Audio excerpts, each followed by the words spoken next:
एक बार फिर VC classes में बहुत बहुत स्वागत है दोस्तों। आज हम फिर प्रैक्टिस करते हैं समान अध्ययन के प्रश्नों को। पहला प्रश्न है, किस दिल्ली सुल्तान ने रक्त एवं लौह नीति अपनाई? तो जो बलबन था उसने रक्त एवं लौह की नीति अपनाई।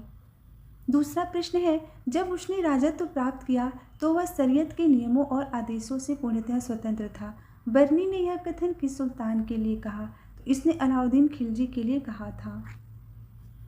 तीसरा प्रश्न है, अलाउद्दीन खिलजी के प्रसिद्ध सेनापतियों में किसकी मंगोलों के विरुद्ध लड़ते हुए मृत्यु हुई?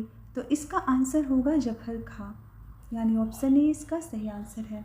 अगला प्रश्न है, रानी पद्मिनी का नाम अलाउद्दीन की चित्तौड़ विजय से जोड़ा जाता है, उनके पति का नाम है? इसका आंसर होगा राणा रतन सिंह, यानी ऑप्शन डी इसका सही आंसर होगा। अगला प्रश्न है, अलाउद्दीन खिलजी के आक्रमण के समय देवगिरी का शासक कौन था? तो इसका आंसर होगा रामचंद्र देव। अगला प्रश्न है, किस सुल्तान के काल में खालिसा भूमि अधिक पैमाने में विकसित हुई? तो इसका आंसर है अलाउद्दीन खिलजी, यानी ऑप्शन बी इसका सही आंसर है। अगला प्रश्न है, अलाई दरवाजा का निर्माण किस सुल्तान ने करवाया? तो इसका आंसर होगा ऑप्शन सी अलाउद्दीन खिलजी ने। अगला प्रश्न है, दिल्ली के किस सुल्तान ने सबसे ज़्यादा नहरों का निर्माण किया था? तो इसका आंसर होगा फिरोज शाह तुगलक। अगला प्रश्न है, फिरोज तुगलक द्वारा स्थापित दार अल सफा क्या था? तो यह एक खैराती अस्पताल था। अगला प्रश्न है, निम्नलिखित में से किस सुल्तान ने बेरोजगारों को रोजगार दिलवाया? तो इसका आंसर होगा फिरोज तुगलक ने। अगला प्रश्न है, निम्नलिखित में से किस सुल्तान के दरबार में सबसे अधिक गुलाम थे? तो इसका आंसर होगा ऑप्शन डी, फिरोज तुगलक के दरबार में सबसे अधिक गुलाम थे। अगला प्रश्न है, निम्नलिखित में से किस सुल्तान ने फलों की गुणवत्ता सुधारने के लिए उपाय किए? तो इसका आंसर होगा ऑप्शन बी, फिरोज तुगलक। अगला प्रश्न है, फारसी यात्रा अब्दुल रज्जाक भारत में किस राजा के शासन काल में आया था? तो यह देवराय जो द्वितीय थे इनके शासन काल में आया था। अगला प्रश्न है, तैमूर के आक्रमण के बाद भारत में किस वंश का राज स्थापित हुआ? तो इसके बाद सैयद वंश का राज स्थापित हुआ। अगला प्रश्न है, निम्नलिखित में से किस सुल्तान ने एक नगर बसाया जहां अब आगरा है? तो इसे सिकंदर लोदी ने बसाया था।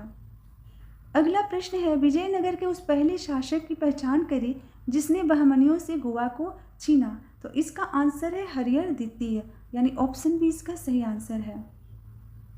अगला प्रश्न है, विजयनगर के राजा कृष्णदेव राय ने गोलकुंडा का युद्ध किस राजा के साथ लड़ा था?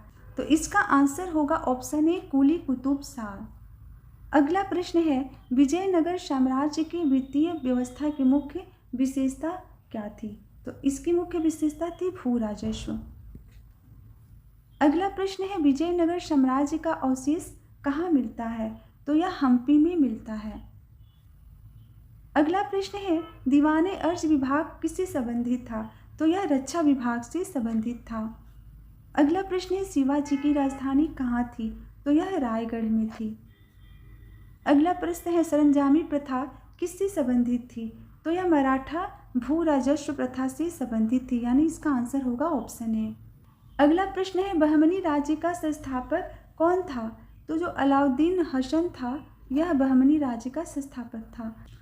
अगला प्रश्न है, किस सुल्तान ने जमीन में फसल की नपाई का आधा राजस्व के रूप में दावा किया? तो इसका आंसर होगा ऑप्शन सी, अलाउद्दीन खिलजी ने। अंतिम प्रश्न है दोस्तों, शेख बहाउद्दीन जकारिया किस संप्रदाय के थे? इसका आंसर होगा ऑप्शन ए, सुहरावर्दी संप्रदाय।